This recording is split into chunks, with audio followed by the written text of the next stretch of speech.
সুন্দর ভিউ আসতেছে। আমরা এখন এই মুহূর্তে জাফলং 0 পয়েন্টে আছি। ওই পাশে ইন্ডিয়া, এই পাশে বাংলাদেশ। এই যে ছোট ছোট নৌকাগুলো দেখতে পাচ্ছেন, ফরাদ ভাই একটু দেখান।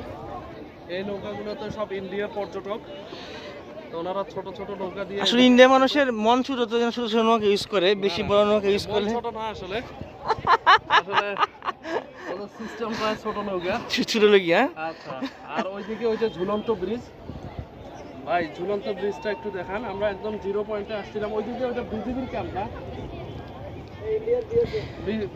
ইন্ডিয়ার বিএসএফ এর ক্যাম্প। আর এই যে আসলে একটা কথা না বললে নয়, এখানে এত সুন্দর একটা বাতাস পাওয়া যাচ্ছে, যে পানি এত স্বচ্ছ পানি যে প্রায় সব দেখা যায়। নীল জলরাশি। হ্যাঁ, ভাই, ভাই, এবং হচ্ছে এইখানে এত সুন্দর একটা বাতাস, ঠান্ডা একটা মনোমুগ্ধকর বাতাস, অন্তরে প্রশান্তি লাগে। ওই যে এটা আসলে এগুলো সব ইন্ডিয়ার পর্যটক, এগুলো যারা বলে বোঝানো যাবে না। সব ইন্ডিয়ার পর্যটক। এটা মেঘালয়, মূলত মেঘালয় রাজ্যের লোকজন। এই পাশে এই মেঘালয়ের কুকুর দেখা যায়, সাদা কুকুর মেঘালয়ের পুরুষ মহিলা সব আছে এখানে। ওনারা পাহাড় পাড়ি দিয়ে আসা লাগে, এই জন্য মনে হয় পর্যটক কম আসে এমনিতে, কারণ পাহাড় অনেক বড় পাহাড় পাড়ি দিয়ে আসতে হয়, তো অনেক এনার্জি লাগে এটা। তা আমরা এর আগে হামহামে গেছিলাম, আমরা খালি পাহাড় উঠান আমার কষ্ট কতটুকু হয়। এগুলো সব ইন্ডিয়ান পর্যটক, এই যে বলছেন। কিন্তু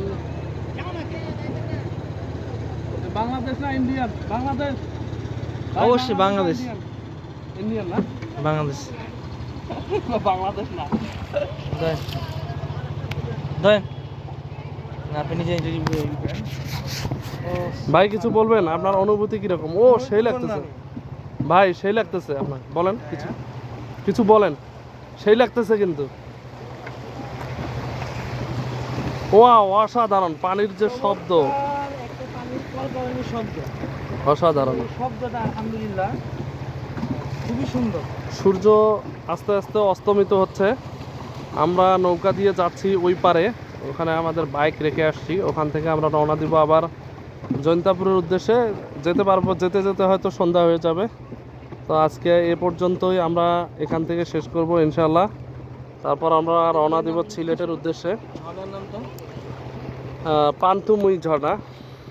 এই যে বাংলাদেশি পর্যটক, প্রচুর বাংলাদেশি পর্যটক এই জায়গাটি ভিজিট করে, প্রচুর পর্যটক আসে, বাংলাদেশি প্রচুর পর্যটক এই জায়গাটি প্রতিদিনে ভিজিট করে। এই যে দেখতে পাচ্ছেন, এই যে আপনারা কি ভারতে গেছিলেন নাকি আপনারা? তো ওই যে কম্বল নিয়ে আসতেছে, এই চুরি করে কম্বল নিয়ে এখানে চিনির দাম কেমন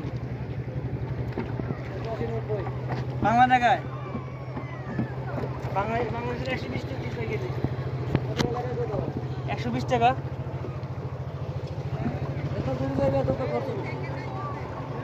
প্রতিদিন বাংলাদেশি পর্যটক, অগণিত পর্যটক এই জায়গাটি ভ্রমণ করে। এত সুন্দর একটি জায়গা, অসাধারণ। কিন্তু অপ্রিয় সত্য একটি কথা, সেটি হচ্ছে বর্ডারের কাছে আসলে সব পাহাড়গুলো ইন্ডিয়ার। এইটা একটা আসলে। হ্যাঁ, পানি খাইতেছেন নাকি? ইন্ডিয়া থেকে এখন কি আসতেছে না আসতেছে না। আচ্ছা, বিসমিল্লাহির রহমানির রহিম। ভাই একটু খেয়ে দেখান, ভাই খাইছে পানি, এই যে ভাই খাচ্ছে। আমিও একটু পানি খেয়ে দেবো। পানিগুলো খুব ঠান্ডা পানি, খাওয়া যায় না মামা? আচ্ছা, মামা বলতেছে পানি খাওয়া যায়। আমি এখন পানি একটু টেস্ট করবো। একদম ন্যাচারাল না? আলহামদুলিল্লাহ, আলহামদুলিল্লাহ। মানে পুরা মনে হয় যে ফ্রিজের পানি খাইলাম। ফ্রিজের না, বৃষ্টির পানি। মিষ্টি মানে এটা ন্যাচারাল পানি। ফ্রিজের পানি তো কৃত্রিমভাবে তৈরি করা, এটা ন্যাচারাল, একদম ঠান্ডা। ও, কোনো গন্ধ টন্ধ কোনো কিছু নেই, একদম ফ্রেশ। ভাই আপনি একটু ভিডিও করেন, আমি পানি খাই একটু। আচ্ছা, ক্যামেরা ওইদিকে, হাতের পাশে আপনার। আচ্ছা, ভাই পানি খাচ্ছে, পানি খেয়েছে, তারপর আমি এখন খাচ্ছি। তো পানিগুলো আসলে সত্যি অসাধারণ। আমি একবার খেয়েছি, আবার খাচ্ছি।